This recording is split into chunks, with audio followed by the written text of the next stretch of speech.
कहानी की शुरुआत में हम एक बुजुर्ग दंपति को देखते हैं जो उस समय एक पार्टी में जाने के लिए निकले होते हैं। रास्ते भर उनकी हर छोटी बड़ी बात पर नोकझोंक चलती रहती है। जो भी विषय दिमाग में आता उसी पर बहस छिड़ जाती। उनका ध्यान एक पल के लिए इतना भटक गया कि वे सामने से आती दूसरी गाड़ी से टकराने ही वाले थे। जब वे अपने बेटे के घर पहुँचते हैं तो लारी जॉन के हाथ में लगी पट्टी को उसकी शर्ट के नीचे छुपा देता है और उसे याद दिलाता है कि आज तुम्हें पूरे परिवार को कैंसर के बारे में सच बताना है। जॉन कहती है कि उसे बस एक दिन चाहिए क्योंकि वह आज की पार्टी का माहौल खराब नहीं करना चाहती थी। परिवार उनका बड़े प्यार से स्वागत करता है। उनकी शादी को 65 साल पूरे हो चुके थे। वे जॉन को बताते हैं कि बेसमेंट में उसकी पुरानी तस्वीरों का एक डिब्बा मिला है। उन तस्वीरों में से एक फोटो जॉन की पहली शादी की थी जो कि लोक नाम के एक आदमी के साथ हुई थी जो युद्ध में मारा गया था। इसी बीच अचानक लारी के गले में कुछ अटक जाता है। उसे सांस लेने में तकलीफ होने लगती है और वह जमीन पर गिर पड़ता है। कुछ ही सेकंड बाद लारी की आंखें अचानक खुलती हैं। वह हड़बड़ाकर एक ट्रेन में उठ बैठता है। जब ट्रेन स्टेशन पर रुकती है तो लारी देखता है कि कई लोग अस्पताल के कपड़े पहने हुए हैं। वह उनके पीछे पीछे चलता है और जल्द ही एक बड़े जंक्शन पर पहुंच जाता है। वहाँ लोग अजीब अजीब बातें कर रहे होते हैं जो उसकी समझ से बाहर होती हैं। लारी रिसेप्शन पर खड़ी लड़की से कहता है कि उसे यहाँ किडनैप करके लाया गया है, लेकिन रिसेप्शनिस्ट जवाब देती है कि ऐसा कुछ भी नहीं हुआ है और उसे वहीं बैठकर अपनी एसी का इंतजार करने को कहती है। कुछ घंटों बाद भीड़ कम हो जाती है और लारी कुर्सियों पर ही सो जाता है। तभी एना आती है और लारी का नाम पुकारती है। वह बताती है कि वह उसकी ऐसी है, मतलब आफ्टर लाइफ कोऑर्डिनेटर। इसका सीधा मतलब यह था कि लारी की मौत हो चुकी है और अब एना का काम है उसे सही जगह तक पहुंचाना। लारी अब भी यह बात मान नहीं पा रहा था कि वह मर चुका है। तभी एना उसे एक शीशा दिखाती है। लारी यह देखकर हैरान रह जाता है कि वह फिर से जवान हो चुका है। एना बताती है कि जब लोग जंक्शन पर पहुंचते हैं तो उनका शरीर वही रूप ले लेता है जब वे अपनी जिंदगी में सबसे ज्यादा खुश थे। जब एना उसे पूरी बिल्डिंग दिखा रही होती है तो लारी बार बार यही कहता रहता है कि उसे अपनी पत्नी के पास जाना है। झुंझलाकर एना उसे एक थप्पड़ मार देती है ताकि वह रोना धोना बंद करे। वह कहती है मरने के बाद भी रो रहा है, पागल है क्या? और यह भी समझाती है कि यह न स्वर्ग है न नर्क, यह बस कुछ दिनों का एक ठहराव है जिसे बदला नहीं जा सकता। एक बार चुन लिया तो फिर वही अंतिम होता है। तभी हंगामा मच जाता है और लारी देखता है कि सिक्योरिटी एक आदमी को पकड़ रही है। एना बताती है कि वह लाल दरवाजे से भागकर आया होगा और लारी को चेतावनी देती है कि वह कभी ऐसा न करे। इसके बाद एना उसे एक टेम्पररी रूम में ले जाती है और अलग अलग धर्मों के अनुसार आगे की दुनिया के विकल्प दिखाती है। लारी को इस कमरे में 7 दिनों तक रहने की अनुमति होती है जब तक वह अपनी आने वाली जिंदगी को चुन नहीं लेता। अलमारी में उसके पसंदीदा कपड़े रखे होते हैं। कपड़े बदलने के बाद लारी टीवी चालू करता है, लेकिन हर चैनल पर बस यही दिखाया जा रहा होता है, अपनी नई जिंदगी यहाँ शुरू करे, नहीं यहाँ से शुरू करे। थक हार कर वह जंक्शन में घूमने निकलता है। वहाँ कई स्टॉल लगे होते हैं जो आगे की जिंदगी के सपने बेच रहे होते हैं। आखिरकार भटकते भटकते वह एक बार में पहुँच जाता है। जैसे ही वह बैठता है एक सुंदर महिला उसके पास आकर बैठ जाती है और उससे फ्लर्ट करने लगती है। वह उसे दिखाने की कोशिश करती है कि उसकी अगली जिंदगी काफी रोमांचक भी हो सकती है, जिस पर लारी मुस्कुराकर कहता है सॉरी दीदी, मैं शादीशुदा हूँ। बारटेंडर लोग लड़की को टोकते हुए कहता है कि बार के अंदर एडवर्टाइजमेंट करना मना है। इसके बाद वह महिला चुपचाप वहाँ से चली जाती है। लारी लोग से पूछता है कि क्या वह कोई एंजेल है। लोग हंसते हुए जवाब देता है कि वह भी उसी की तरह एक आत्मा है जो फिलहाल जंक्शन पर नौकरी कर रहा है। लारी अब भी थोड़ा उलझन में था तो लोग ने उसे नियम समझाने शुरू किए। उसने कहा एक बार अगर तुमने अपनी आगे की जिंदगी चुन ली तो फिर उसे बदला नहीं जा सकता। किसी दूसरी जिंदगी में जाना बिल्कुल भी अनुमति नहीं है। अगर किसी ने नियम तोड़े, ज्यादा दिनों तक यहाँ रुका या अपनी चुनी हुई जिंदगी बदलने की कोशिश की तो उसे वॉइड में डाल दिया जाएगा। वॉइड एक ऐसी जगह है जहाँ सिर्फ अंधेरा होता है हमेशा के लिए। बातचीत के दौरान माहौल थोड़ा हल्का हुआ तो लारी ने लोग से कहा यार मेरी पत्नी को कैंसर है, मैंने उससे वादा किया था कि मैं हमेशा उसका ख्याल रखूंगा। अब बुरा लग रहा है कि उससे पहले ही मैं यहाँ पहुँच गया। कुछ और घूंट पीने के बाद लारी अपने कमरे में गया और सो गया। अगली सुबह एना सीधे बिस्तर पर चढ़कर लारी को जगा देती है। बेचारा लारी घबरा कर उठ बैठता है। फिर वह एना से पूछता है कि लोग यहाँ नौकरी क्यों कर रहे हैं। एना बताती है कुछ लोग यह मान ही नहीं पाते कि वे मर चुके हैं। कुछ लोग अपने परिवार या जिनसे वे प्यार करते हैं उनका इंतजार कर रहे होते हैं कि जब वे भी मरकर यहाँ आ जाए तो फिर साथ में आगे बढ़ेंगे। और सबसे बुरा हाल उन लोगों का होता है जो कभी कोई चुनाव ही नहीं कर पाते। लारी पूछता है मेरी पत्नी का क्या हाल है जॉन, वह भी जल्दी मर तो नहीं गई ना? लेकिन एना कहती है कि यह जानकारी अब भी नहीं दी जा सकती। तब लारी फैसला करता है कि वह जॉन का इंतजार करेगा। एना समझाती है देखो 7 दिन का स्टे तो फ्री है, उसके बाद अगर यहाँ रुकना है तो तुम्हें भी काम करना पड़ेगा और साथ ही बेसमेंट में शिफ्ट होना होगा। कुछ दिन गुजर गए लेकिन जॉन का कोई अता पता नहीं चला। एना कहती है तुम उसके पति हो, कभी कभी इसमें कई महीने भी लग जाते हैं, यह भी हो सकता है कि उसका कैंसर ठीक हो गया हो। इसके बाद लारी यह तय करता है कि वह एक प्यारा सा घर बनाएगा जॉन की याद में, ताकि जब भी वह आए सब कुछ पहले से तैयार हो। उस रात लारी अपनी पत्नी के लिए एक चिट्ठी लिखता है। उसी वक्त कैंसर से जॉन की मौत हो जाती है और वह भी ट्रेन में जागती है। अगली सुबह एना लारी को उसकी नई जिंदगी की ओर ले जा रही होती है। लारी एना को चिट्ठी देकर कहता है अगर हो सके तो ये जॉन को दे देना, लेकिन एना कहती है कि यह नियमों के खिलाफ है। अगर मुमकिन हुआ तो कर दूंगी, लेकिन पक्का वादा नहीं कर सकती। लारी स्टेशन की ओर बढ़ जाता है। उधर जॉन ट्रेन से उतर रही होती है। एस्केलेटर पर लारी अपनी पत्नी को देख लेता है, लेकिन जॉन का ध्यान उसकी ओर नहीं जाता। बेचैन होकर लारी वापस लौट जाता है। वहीं जॉन शीशे में अपना जवान चेहरा देख रही होती है। तभी दोनों आमने सामने आ जाते हैं और प्यार से एक दूसरे को गले लगा लेते हैं। जॉन पहले से ही समझ चुकी होती है कि वह मर चुकी है। वह लारी को डांटने लगती है, इस तरह कौन मरता है, बिल्कुल बेवकूफ हो गए हो, ध्यान से खा भी नहीं सकते थे क्या। तभी वहाँ राइन आता है जो जॉन का आफ्टर लाइफ कोऑर्डिनेटर होता है। वह जॉन को लारी से अलग करता है और उसे उसके पहले पति लोक के पास ले जाता है। वह लोक जो पूरे 67 साल से उसका इंतजार कर रहा था। लोक को देखकर जॉन बहुत भावुक हो जाती है। तभी लारी बीच में कूद पड़ता है और कहता है अरे इसमें क्या है, लोग मर जाते हैं यार, नॉर्मल बात है, चलो पत्नी अपनी दुनिया में चलते हैं, मैंने तुम्हारे लिए वही चुनी है। लेकिन जॉन को कुछ समझ नहीं आ रहा होता कि हो क्या रहा है। जल्द ही उसे पता चलता है कि उसे दोनों में से एक पति को चुनना होगा जिसके साथ वह अपनी अगली जिंदगी बसा सकती है। तभी राइन सारे नियम समझाते हुए उसे कमरे में ले जाता है। कपड़े बदलने के बाद राइन जॉन को उसके सारे विकल्प समझा रहा होता है।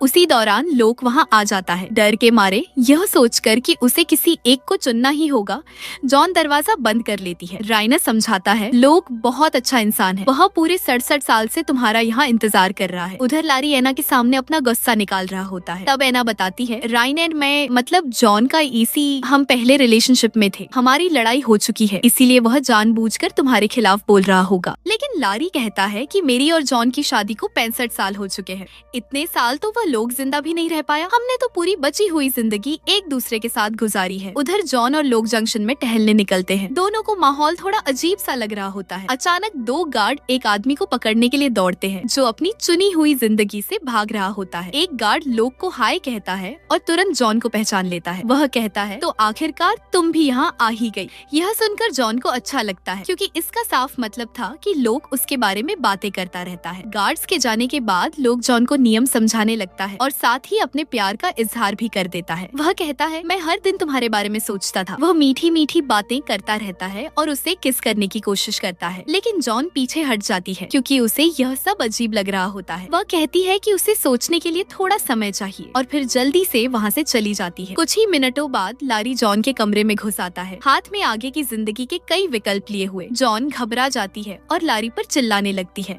वह उसे भी वही जवाब देती है, मुझे अभी थोड़ा समय चाहिए सोचने के लिए। वह कहती है कि पिछले कुछ दिन उसके लिए बहुत भारी रहे हैं और तुम्हारी मौत के बाद मेरी बेस्ट फ्रेंड की भी मौत हो गई। यह सुनकर लारी को थोड़ी सी खुशी होती है क्योंकि उसे वो वैसे भी ज्यादा पसंद नहीं थी। लारी को याद आता है कि स्कूटर चलाने से जॉन हमेशा शांत हो जाती थी। बुढ़ापे में वह स्कूटर नहीं चला पा रही थी, लेकिन अब जवान होकर शरीर में दोबारा ताकत महसूस कर उसे बहुत अच्छा लग रहा था। इधर लारी फिर से कुछ खा रहा होता है और अचानक उसके गले में खाना अटक जाता है। यह देखकर जॉन घबरा जाती है, लेकिन लारी हंसते हुए कहता है अरे मैं तो मर चुका हूँ, मजाक कर रहा था बस। इसके बाद लारी आराम से बिस्तर पर लेटकर रिलैक्स करने लगता है, लेकिन जॉन उसे लात मारकर कमरे से बाहर निकाल देती है, जिसके बाद बेचारे लारी को अपने बेसमेंट वाले कमरे में जाना पड़ता है। वापस जाते हुए लारी की नजर एक बोर्ड पर पड़ती है जिस पर दिवंगत सिंगर डीन मार्टिन के शो का प्रमोशन लगा होता है। जॉन को वह सिंगर बहुत पसंद है, इसीलिए लारी एना से शो अरेंज करने को कहता है। जब लारी अपने नए कमरे में पहुंचता है तो देखकर चौंक जाता है कि उसे कितना छोटा कमरा दिया गया है। अगली सुबह लारी जॉन को वेटिंग एरिया में ले जाता है। वहाँ एना उस सिंगर को गाने के लिए लेकर आती है और खुद पियानो बजा रही होती है, लेकिन वह आदमी अजीब सा बर्ताव करने लगता है और सीढ़ियों से गिर भी जाता है। तभी सब समझ जाते हैं कि यह असली डीन मार्टिन नहीं है, बल्कि कोई बहुरूपिया है जो मरने के बाद भी नाटक कर रहा है। सब कहते हैं कितना घटिया आदमी है। लोग तुरंत उसके पास जाता है, उसे खींचकर अपने साथ ले जाता है और एक जोरदार मुक्का मार देता है।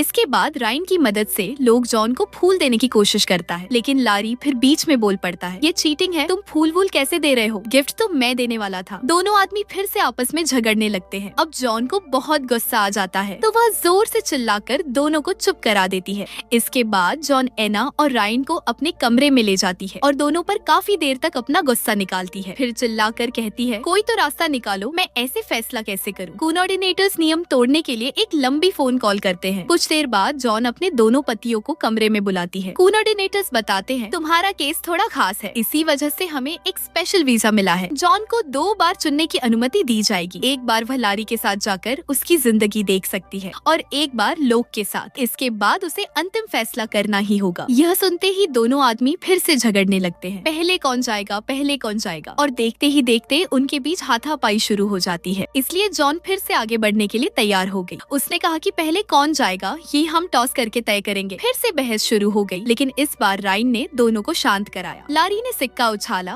और टॉस में लोक जीत गया। ट्रेन राइड के दौरान लोक और जॉन पुराने दिनों को याद करते रहे। जल्द ही वे एक खूबसूरत पहाड़ पर पहुंच गए, जहां नीला साफ आसमान और हरा भरा जंगल फैला हुआ था। घूमते फिरते दोनों ने खूब मजे किए। एक दूसरे का हाथ थामे शाम को वे एक रेस्टोरेंट में डिनर करने गए। जॉन बार बार अपने बच्चों और पोते पोतियों की बातें कर रही थी। यह सुनकर लोक थोड़ा असहज हो गया। उसने कहा, मुझे बुरा नहीं लग रहा, बस ये सोचकर थोड़ा दुख होता है कि मैं तुम्हें यह जिंदगी नहीं दे पाया। लेकिन उसे इस बात की खुशी थी कि जॉन ने एक अच्छी जिंदगी जी। जॉन ने कहा, मैंने कुछ समय तक तुम्हारा इंतजार किया था, लेकिन फिर क्या करती, तुम चले गए थे। मरने के बाद कोई वापस तो नहीं आता। इसके बाद लोग जॉन को एक जगह ले गया जिसे आर्काइव्स कहा जाता है। यह जगह हर चुनी हुई जिंदगी में होती है, जहाँ आत्माएं अपनी जिंदगी की यादें फिर से देख सकती हैं। दोनों ने अपने रिश्ते के सारे अहम पल देखे। पहली मुलाकात, पहली बार एक दूसरे को चूमना, शादी का दिन और युद्ध पर जाने से पहले किया गया आखिरी वादा। आखिरकार जॉन ने फिर से लोग को चूम लिया। उसने कहा, तुम्हारे मरने के बाद मैं पूरी तरह टूट गई थी। यादें आगे बढ़ती रही और लोग ने देखा कि कैसे लारी ने जॉन को प्रपोज किया था। यह देखकर लोग गुस्से में बिल्डिंग से बाहर निकल गया। उसने कहा, लारी ने एक दुखी और टूटी हुई औरत की भावनाओं का फायदा उठाया है। उसने मौके पर चौका मारा है। जॉन ने समझाने की कोशिश की कि ऐसा कुछ भी नहीं है, लेकिन लोग ने उसकी एक नहीं सुनी। इधर लारी भी अंदर ही अंदर जल रहा था, क्योंकि लोग सबको बताता फिर रहा था कि वह युद्ध में दुश्मन से लड़ते हुए मारा गया। अब अगर वह खुद को हीरो दिखाएगा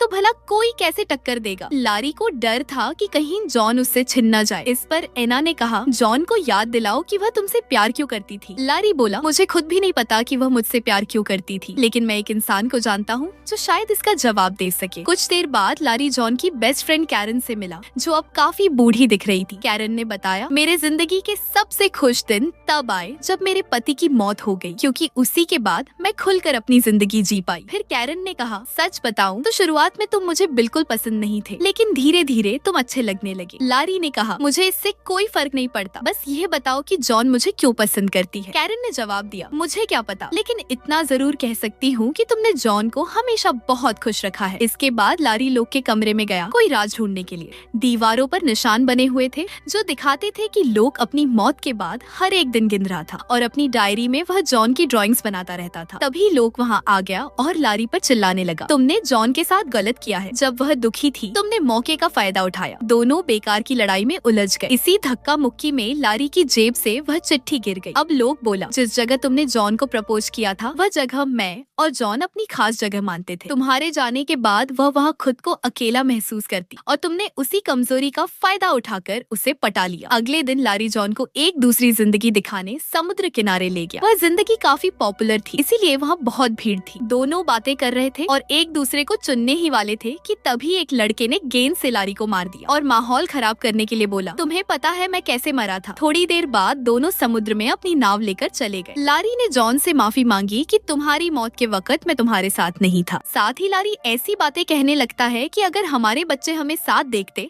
तो कितने खुश होते। इस पर जॉन कहती है, तुम मेरा मन बदलने की कोशिश कर रहे हो ना, बड़े चालाक हो तुम, बच्चों की बात बीच में क्यों ला रहे हो। और दोनों के बीच फिर से बहस छिड़ जाती है। अब जॉन कहती है, तुम मेरी हालत समझ नहीं पा रहे हो, मैंने अलग अलग वक्त पर तुम दोनों से प्यार किया है, तुम दोनों के साथ पूरी जिंदगी बिताने की कसमें खाई है। इस पर लारी कहता है, अगर मैं लोग की जगह होता तो मैं भी तुम्हारा इंतजार करता। वापस आकर जॉन लारी के साथ अपनी पुरानी यादें देखना चाहती है, लेकिन लारी मना कर देता है। उसका कहना होता है, यादों में इंसान खुद को खो सकता है। वह जॉन को इससे बचाना चाहता था। जॉन को लगता है कि लारी डर रहा है कि कहीं कुछ ऐसा न निकल आए जो सब बदल दे। खैर, दोनों किनारे पर बैठकर अपनी पहली डेट की बातें करने लगते हैं। लारी कहता है, मैं बस हमेशा तुम्हें एक बेहतर जिंदगी देना चाहता था। उधर जंक्शन में लोग को लारी की वह चिट्ठी मिल जाती है। इधर जॉन और लारी अपनी डेट से लौटते हैं। दोनों एक दूसरे को चूमते हैं तो लारी कहता है, मुझे फर्क नहीं पड़ता हम कहाँ जाते हैं, बस साथ होना चाहिए। कुछ देर बाद लोक लारी की वह चिट्ठी जॉन को दे देता है। इसे पढ़कर जॉन को पता चलता है कि लारी लगभग जा ही चुका था,